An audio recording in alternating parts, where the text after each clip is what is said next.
Jesus, o economista mais sábio do mundo. Jesus, o economista mais sábio do mundo.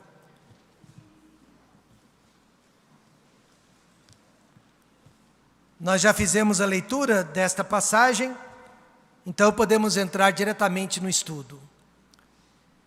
O ex-ministro da Economia do Brasil, o Dr. Paulo Guedes, ele foi considerado no ano de 2020 o melhor ministro da Fazenda de toda a América Latina e um dos melhores ministros da economia do mundo.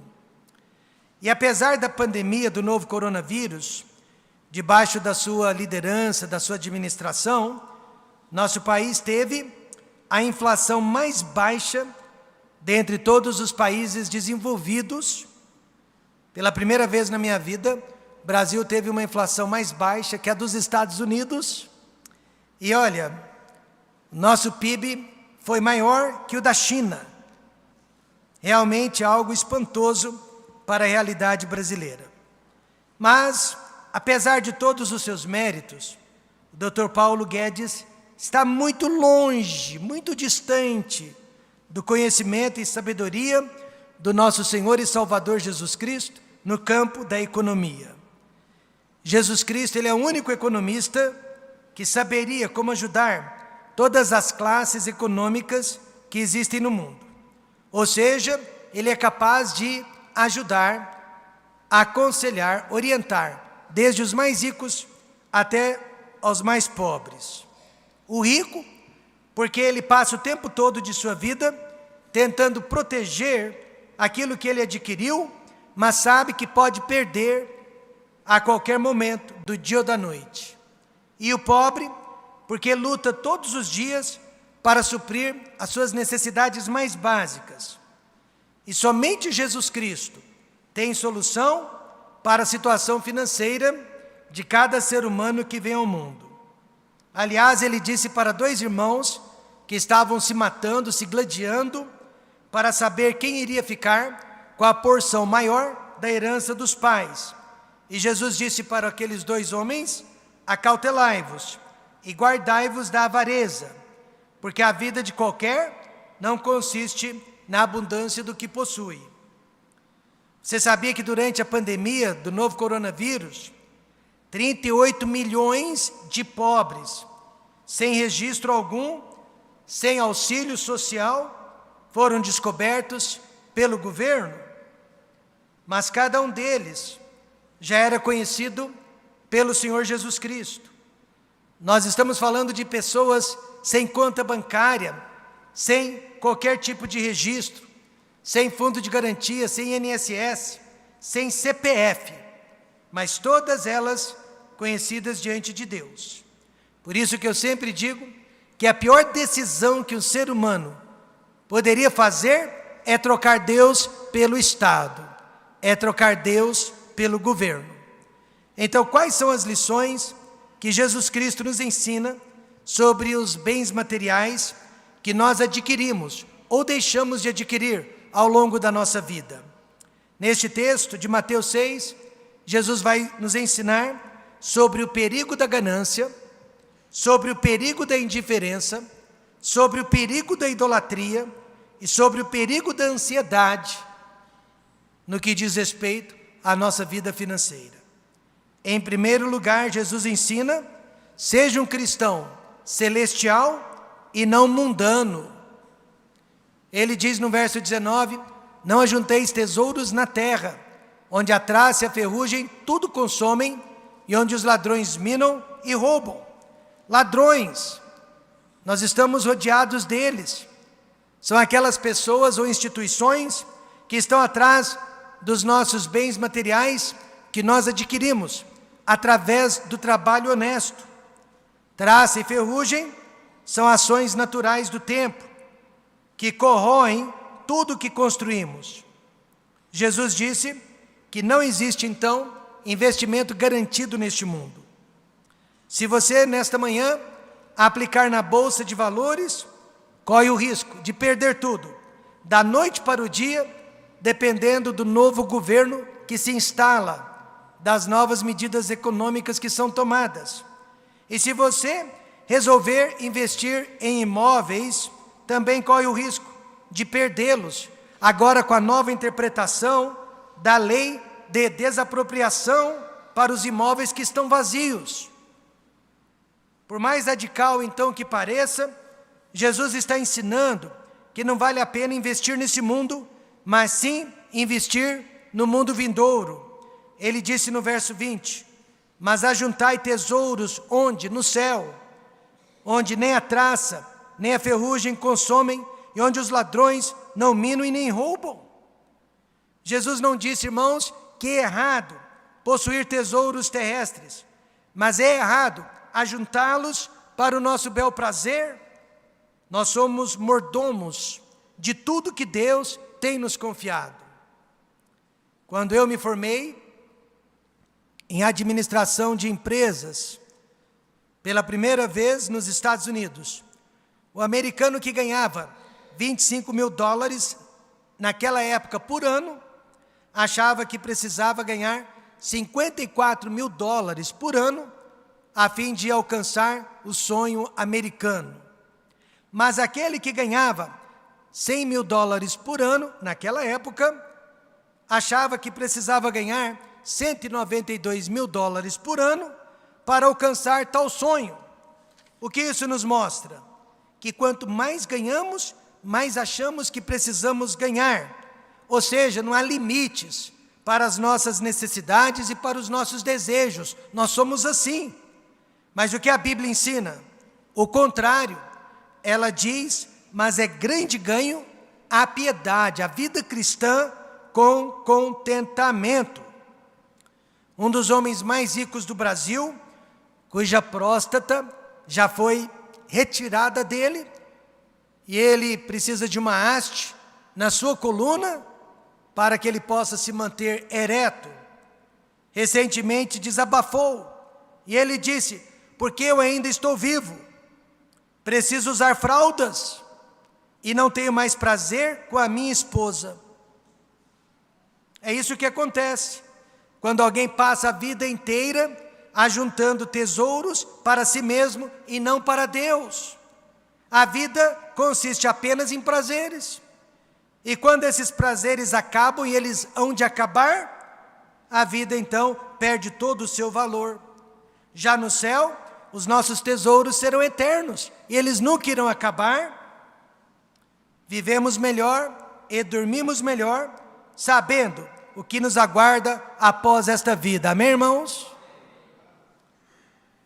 Nós nunca vimos um caminhão de mudanças seguindo uma procissão fúnebre. Por que será? Porque o defunto não leva nada deste mundo. Os faraós eram enterrados com metais preciosos, armamento bélico e muitos grãos, pensando em usá-los na vida pós-túmulo. Mas nós sabemos que tudo isso ficava para trás. Já o ouro, que é um dos metais mais preciosos aqui na terra, Jesus está usando agora mesmo para pavimentar as ruas do céu.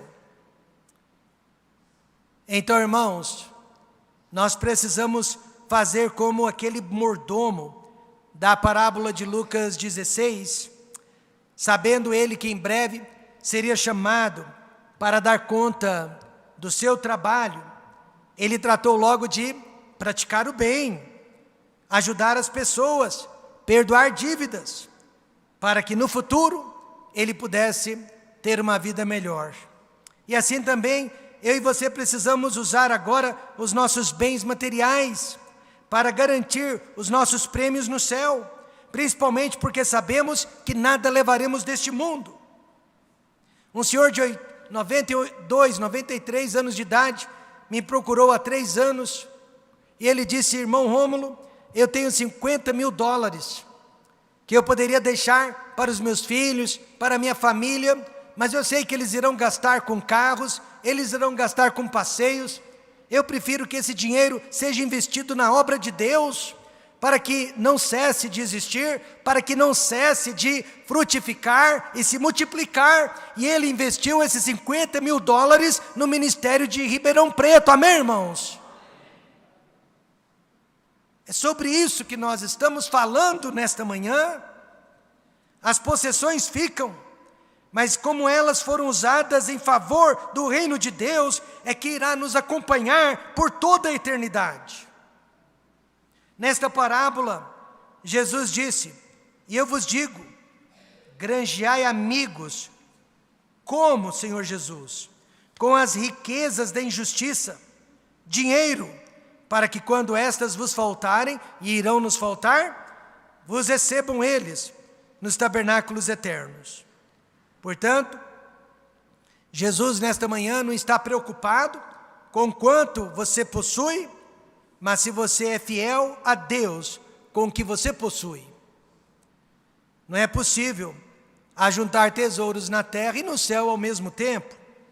Nós precisamos escolher quem ou qual será o nosso banco, o celestial ou o terreal. E assim Jesus concluiu este assunto entre ser um cristão celestial ou um cristão mundano.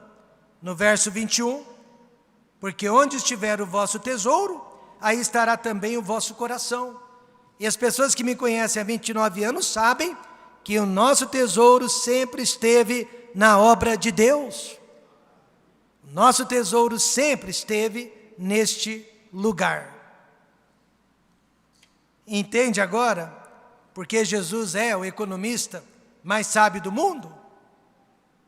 Em segundo lugar, ele ensina: seja um cristão generoso e não egoísta.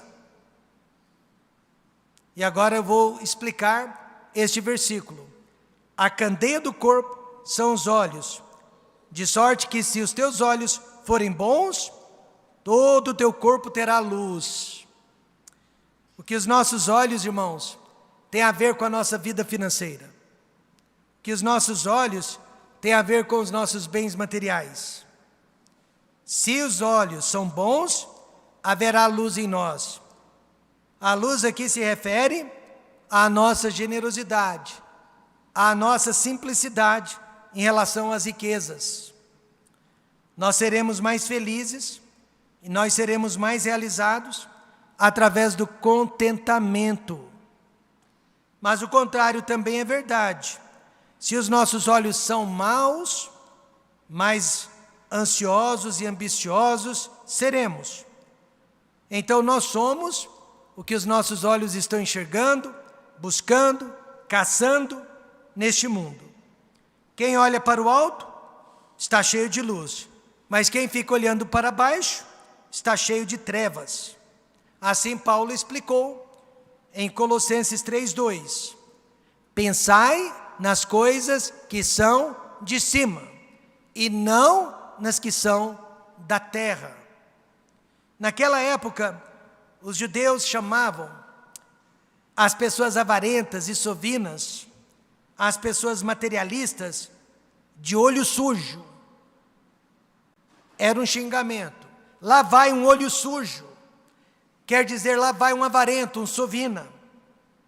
Pois se tratava de alguém que vivia pelo dinheiro, para os bens materiais, cobiçando, sonegando e tirando proveito dos mais fracos. Olho sujo era uma ofensa muito grave. Ninguém queria ser chamado disso, porque dizia tudo a respeito da pessoa. Esse apelido era muito comum naqueles dias, e é comum nos dias de hoje também, mas através de uma outra expressão. No Brasil de hoje, seria a lei de Gerson. Quantos aqui já ouviram falar da lei de Gerson?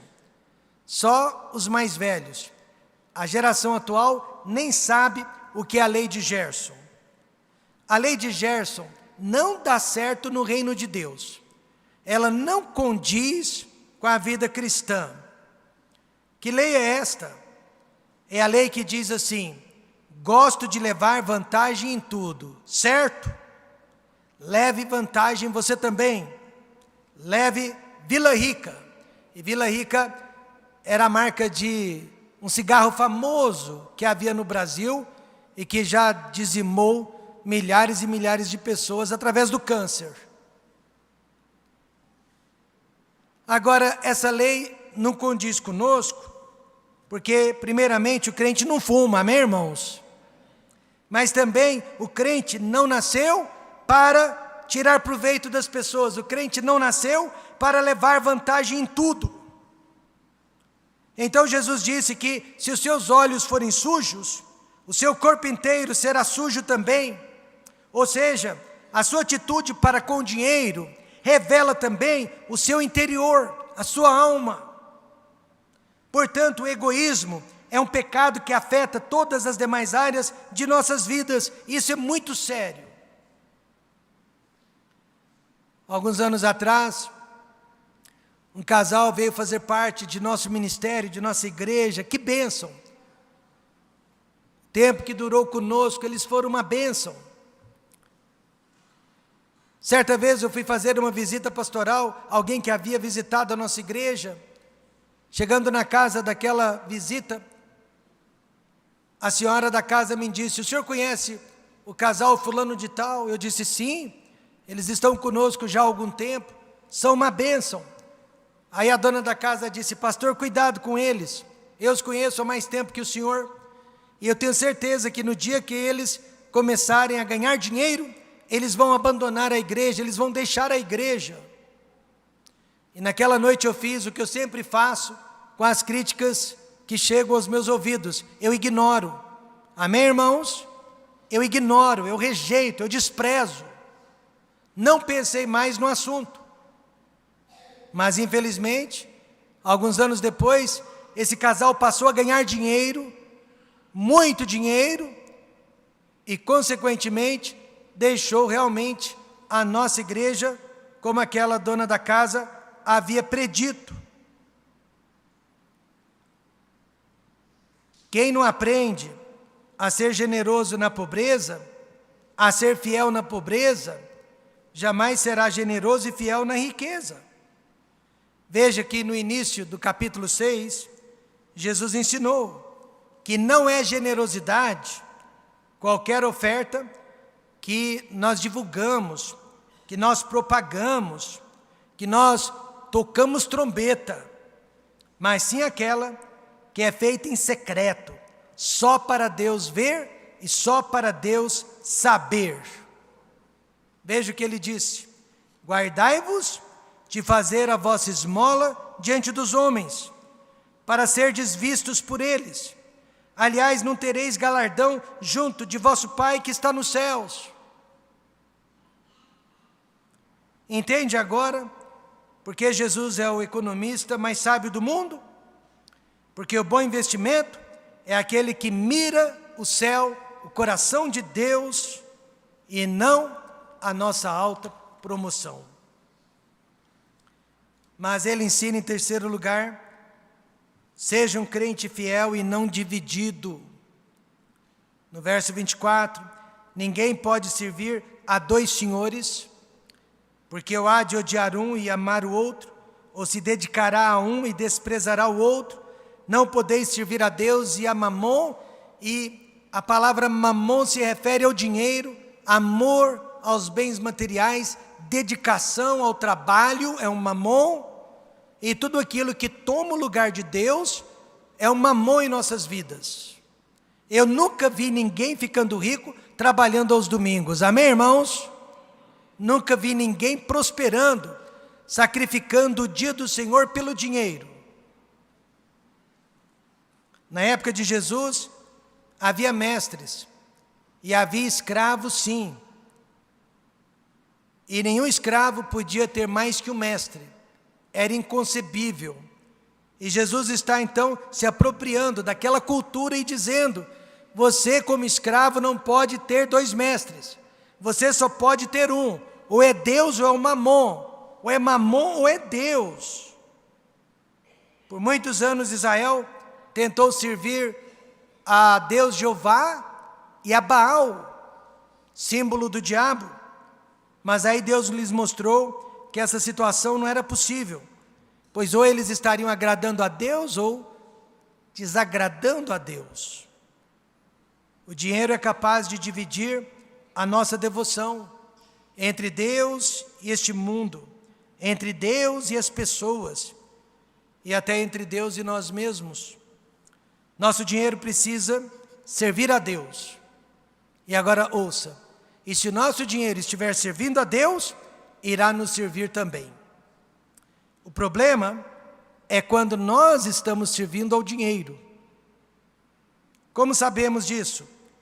Quando deixamos de entregar os nossos dízimos, quando abandonamos a nossa igreja para trabalhar ou ganhar mais dinheiro, quando deixamos de ajudar os mais necessitados, quando roubamos, sonegamos, somos desonestos, aí nós estamos servindo a Mamon.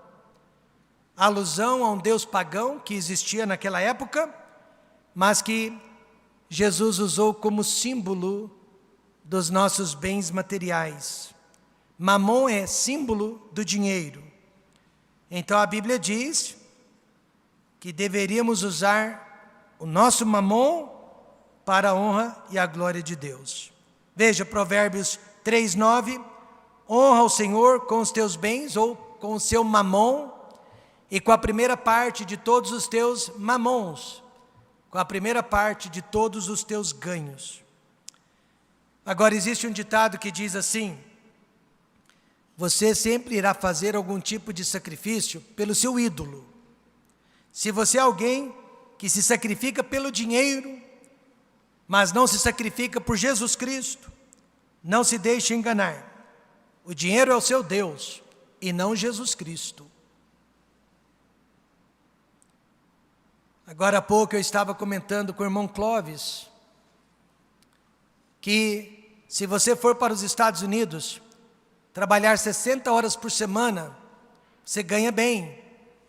Mas já parou para pensar que se você trabalhasse 60 horas aqui, você ganharia bem também? O problema é que, chegando lá, nós estamos incentivados a trabalhar deste tanto. E aqui nós não temos o mesmo ânimo. Mas quem trabalha demais, não tem tempo para Deus, não tem tempo para a família. E o trabalho passa a ser um mamon na sua vida. O interessante é que Jesus Cristo, ele não proferiu este ensinamento para as elites mais ricas da sociedade judaica. Quando ele proferiu este ensinamento, foi justamente para as pessoas mais pobres, porque as pessoas mais simples, as pessoas mais pobres, elas também endeusam o dinheiro, elas também estão servindo ao dinheiro, e elas também estão vivendo pelo dinheiro.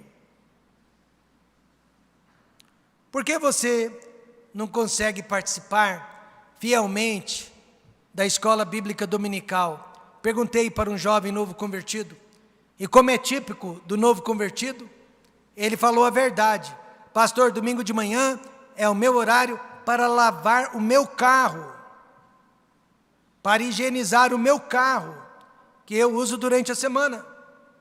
E ele me respondeu como que se essa resposta fosse justificável. No domingo seguinte, vindo para a igreja, passamos em frente à casa deste jovem. Uma de minhas filhas, pequena, perguntou: papai, o que ele está fazendo? E o papai respondeu: ele está dando um banho no Deus dele. Mamon é tudo aquilo que nós colocamos à frente de Deus. É um ídolo em nossas vidas. Por isso Jesus é o economista mais sábio do mundo, pois ele ensina, meus irmãos, que o bom investimento é aquele que mira o céu e o coração de Deus. Mas também é um investimento tradicional, é um investimento conservador que não muda nunca. Paulo disse: além disso, requer-se dos dispenseiros que cada um se ache fiel. E eu sempre disse para a nossa igreja: nós vamos saber quem são os fiéis daqui a 10, 20, 30 anos. Quantos se lembram disso? Porque a fidelidade só se demonstra com o tempo. Em quarto lugar, Jesus ensinou: seja um cristão tranquilo e não ansioso. Ele disse, terminando o seu estudo sobre finanças: por isso vos digo, conclusão, não andeis cuidadosos quanto à vossa vida, pelo que haveis de comer ou pelo que haveis de beber, nem quanto ao vosso corpo, pelo que haveis de vestir. Não é a vida mais do que o mantimento, e o corpo mais do que o vestuário? Em outras palavras, a nossa vida é muito mais, ela vai além da nossa comida, do nosso vestuário, ela vai além da nossa residência, do nosso carro, ela vai além da nossa conta bancária e dos nossos investimentos financeiros. Nossa vida não se resume em possuir, possuir, possuir. É sobre isso que Jesus está dizendo. Não devemos ficar ansiosos quanto a essas necessidades. O mundo perdido vive sim pela comida, pela bebida, pela vestimenta do corpo. Mas o Filho de Deus é alguém que vive acima disso. Ele vive para proclamar a palavra de Deus. Jesus disse: nem só de pão viverá o homem, mas de toda palavra que sai da boca de Deus. Muitas pessoas chamam ansiedade de responsabilidade, e responsabilidade de ansiedade. Mas qual é a diferença? Uma pessoa responsável faz a sua parte, mas deixa os resultados nas mãos de Deus. Uma pessoa ansiosa faz a parte dela, mas procura controlar os acontecimentos.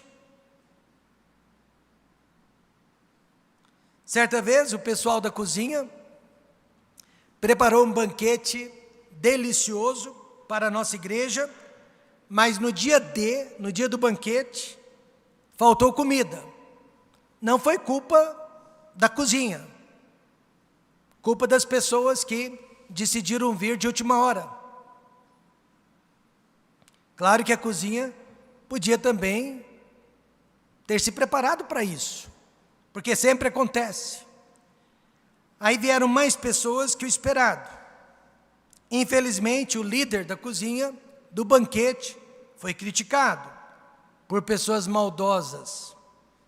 Sentindo-se humilhado, ele me pediu para fazer o mesmo banquete uma semana depois e mostrar que a sua equipe era capaz de fazer tudo certo. Eu disse não, pois a motivação não seria correta. Eles teriam que esperar a próxima oportunidade, no próximo ano, para fazer novamente aquele banquete. O que eu quero dizer com isso? Nós devemos ser responsáveis, mas não controladores. Responsáveis, mas não opressores. Responsáveis, mas não perfeccionistas. Quantos estão entendendo? É fácil trabalhar ao lado de uma pessoa responsável. É maravilhoso. Mas é muito difícil trabalhar, viver ao lado de uma pessoa que quer controlar os resultados. Uma pessoa que vive se preocupando com comida, bebida, vestuário, ela está se comparando aos animais, pois eles sim, acordam para isso, vivem para isso. Jesus, sem sombra de dúvida, é o economista mais sábio do mundo. Quando se trata de bens materiais, ele nos mostra como evitar os 4 maiores perigos que existem. São eles: o perigo da ganância,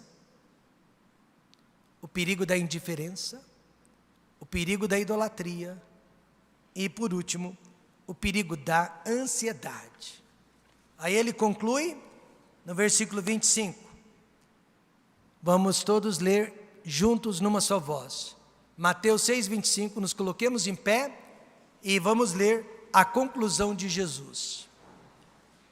Ele conclui dizendo isso, todos juntos: por isso vos digo, Não andeis cuidadosos quanto à vossa vida, pelo que haveis de comer ou pelo que haveis de beber, nem quanto ao vosso corpo, pelo que haveis de vestir. Não é a vida mais do que o mantimento, e o corpo mais do que o vestuário? E a resposta é sim, Jesus. A nossa vida é muito mais importante do que todos esses bens